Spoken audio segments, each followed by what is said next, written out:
আজকের গ্রিন জুসের জন্য কী নিয়েছি অনেকে হয়তো অবাক হবেন। এটা হচ্ছে মূলা শাক।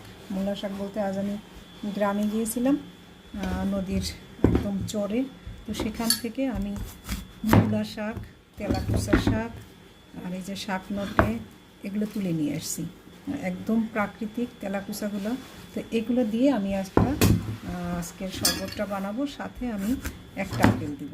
এই আপেলটা দিলে তিতির আপেল দিলে শরবতটা খুব পছন্দ করে, যার কারণে আমি এই আপেলটা দিয়ে করবো। আর এটা কিন্তু ঝিনুক দিয়ে ভিজিয়ে রেখেছিলাম।